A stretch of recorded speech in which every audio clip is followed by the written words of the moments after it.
Assalamualaikum warahmatullahi wabarakatuh. Bertemu lagi dengan berita horor. Kali ini akan menceritakan sebuah kisah nyata pengalaman keluarga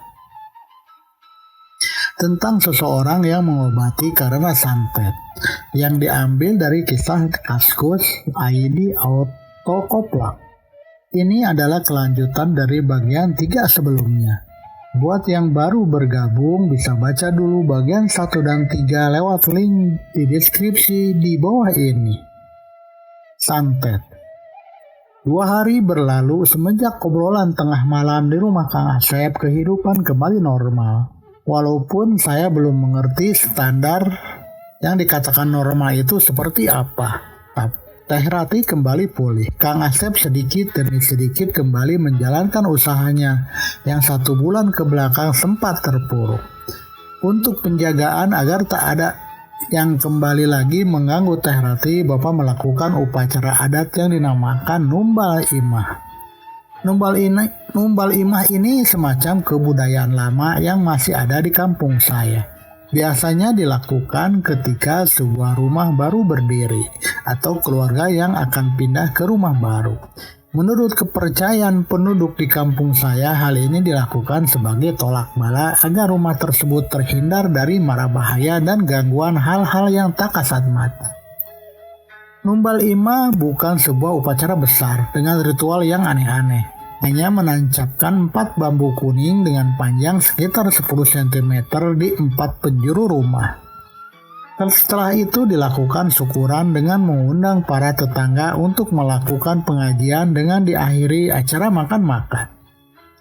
Jika dilihat dari sudut pandang sosialnya, mungkin sebenarnya tradisi Numbal Imah ini hanya untuk merekatkan hubungan silaturahmi sesama warga.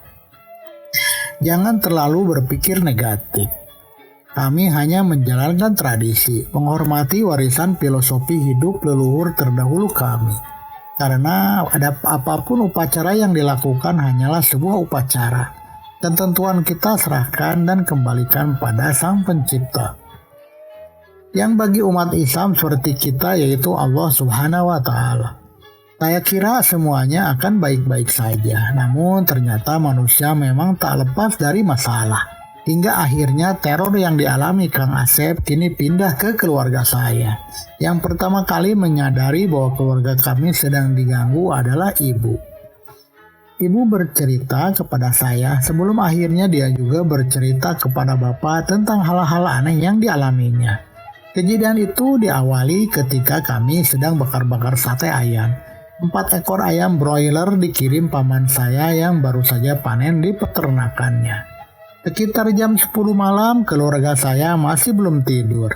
Masih asik memanggang tusukan sate di halaman belakang, dapur lebih tepatnya. Kebetulan rumah saya memiliki dapur yang terpisah dari rumah. Letaknya beberapa meter saja dari rumah. Dapur kami ini tiang-tiangnya terbuat dari kayu, dindingnya dari anyaman bambu atau orang-orang biasa di kampung menyebutnya bilik. Dengan atap genteng lama yang sudah berwarna coklat. Sebuah dapur yang cukup luas. Selain ditempati koleksi perabotan dapur milik ibu di sana, juga ada bangku berbentuk persegi 4, di mana biasanya kami makan bersama-sama. Bapak masih sibuk mengipas-ngipas arang agar dagingnya cepat matang. Sementara ibu sibuk meracik bumbu kacang. Dan kedua adik perempuan saya tampak lahap menikmati setiap potongan daging empuk berwarna coklat karena terbalut kecap. "Oh, bau amis ya Pak," ucap ibu saya ketika sedang mengolesi daging dengan jeruk nipis dan kecap manis. "Ah enggak, daging ayam kan baunya enggak terlalu Bu, enggak kayak daging kambing," jawab bapak. Bukan dari daging Pak, dari luar kayaknya." Sambil mengendus-endus ibu mencari arah bau berasal.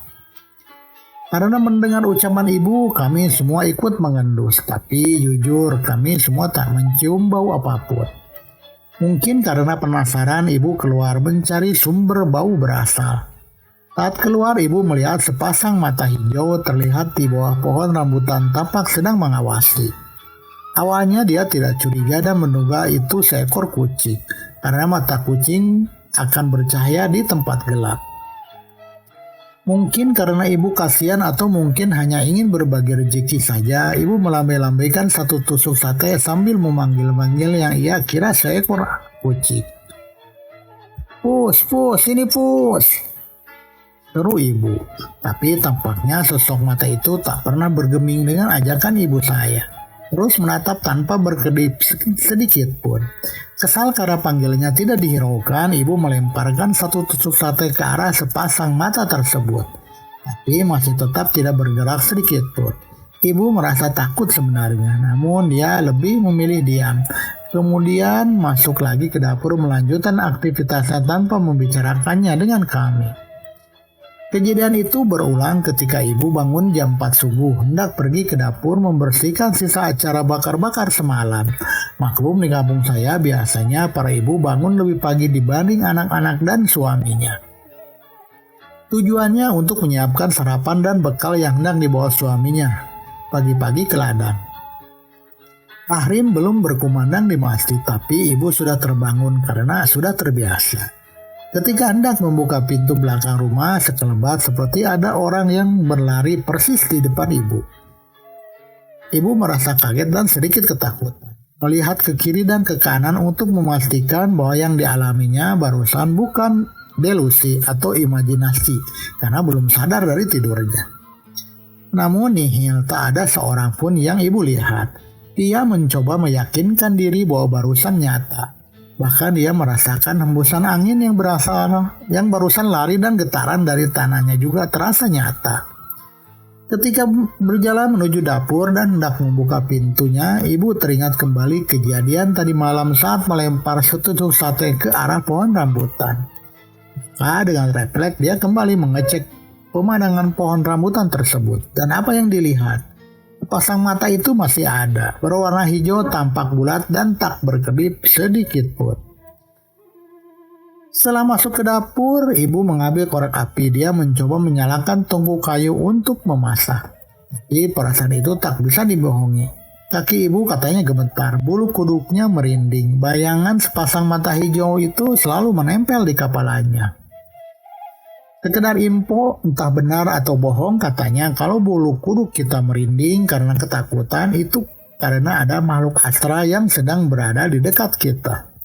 Karena dalam tubuh kita mengandung listrik dan makhluk astral atau makhluk tak kasat mata ini memiliki energi, maka ketika tubuh kita didekati, refleks energi listrik di dalam tubuh ini akan bereaksi. Ibu saya mencoba memberanikan diri dengan tetap beraktivitas dan tak menghiraukan bayangan-bayangan yang seram di kepalanya. Namun ketika bau amis itu tercium kembali di hidungnya, ibu menyerah. Dia lari ke dalam rumah. Pagi hari ibu cerita kepada bapak tentang apa yang terjadi semalam dan tadi subuh. Namun ketika dicek di bawah pohon rambutan tak ada apa-apa. Kalau sepasang mata hijau, jangan-jangan yang waktu kita di kebun teh itu, Pak, kata saya kepada bapak mengingatkan kejadian waktu kita dicegat anjing hitam. Mungkin itu cuma kucing saja, jawab bapak tenang agar suasana tidak semakin panik. Ketika bapak pergi ke sawah, ibu terus bertanya kepada saya tentang apa yang dimaksud kejadian di kebun teh dengan sepasang mata berwarna hijau.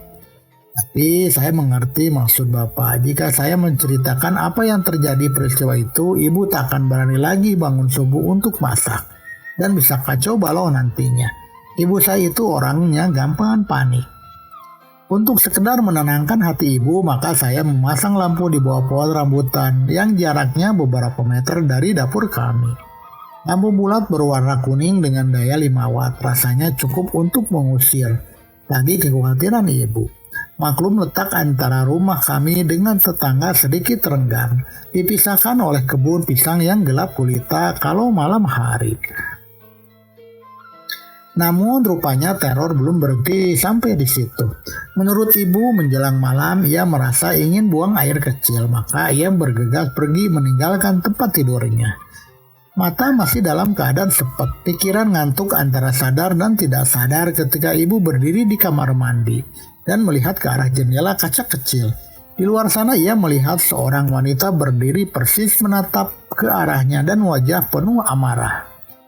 Ketika melihat kejadian itu, ibu tersadar kembali. Rasa kantuk telah pergi. Beberapa kali dia mengucapkan istighfar, kemudian mencuci mukanya.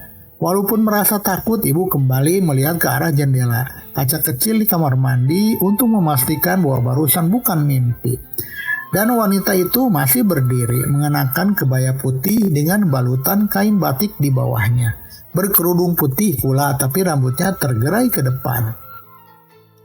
Ibu yang panik segera keluar setengah berlari. Dia berteriak namun suaranya tidak keluar. Tubuhnya menggigil ketakutan setengah mati. Ibu saya segera menggoyang-goyangkan tubuh bapak saya yang sedang tertidur pulas. "Kenapa, Bu?" tanya bapak saya ketika terbangun.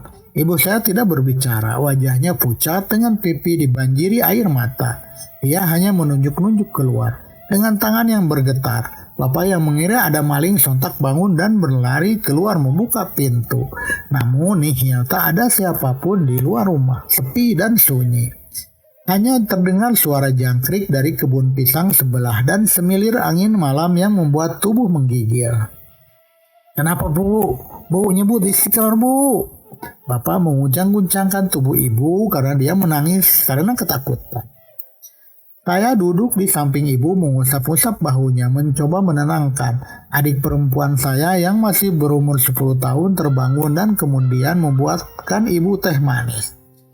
Malam itu benar-benar menggemparkan. Saya bermaksud untuk mengundang tetangga agar suasana ramai dan ibu bisa sedikit tenang. Tapi bapak melarangnya. Mengingat waktu itu sudah menunjukkan jam 1:30 malam. Ketika keadaan sedikit kondusif dan ibu sudah tidak ketakutan lagi, bapak mulai bertanya apa yang dialaminya. Waktu ke kamar mandi, dari jendela kaca ibu lihat ada perempuan, matanya melotot seperti marah sama ibu. Dia sedang berdiri di luar sendirian. Ucap ibu yang kemudian menangis kembali mungkin karena bayang-bayang itu teringat lagi. Akhirnya malam itu ibu dan kedua adik saya tidur di ruang tengah, sementara saya di kursi sofa. Bapak mungkin yang tak bisa tidur, dia pergi keluar, katanya mau berkeliling rumah untuk mengecek keadaan sekitar. Bapak juga sekalian ingin mencari tahu apa yang sebenarnya sedang terjadi. Tapi ketika saya hendak terlelap tidur, terdengar suara orang sedang berlari, mungkin itu bapak. Getarannya bahkan masih terasa. Saya yang merasa penasaran kemudian membuka gorden kaca untuk mengecek. Dan saya melihat bapak berlari menuju kebun pisang yang gelap gulita. Entah apa yang bapak kejar ke arah sana. Ingin rasanya saya keluar, namun belum sempat saya beranjak dari kursi, tiba-tiba seorang perempuan berdiri di halaman depan menatap ke arah saya. Selesai. Bersambung ke bagian 5. Nantikan kisah kelanjutannya cerita ini. Terus ikuti channel Berita Horor. Jangan lupa subscribe, share, komen, dan nyalakan tanda loncengnya supaya tidak ketinggalan cerita-cerita dari Berita Horor. Sehat selalu dan berkah. Wassalamualaikum warahmatullahi wabarakatuh.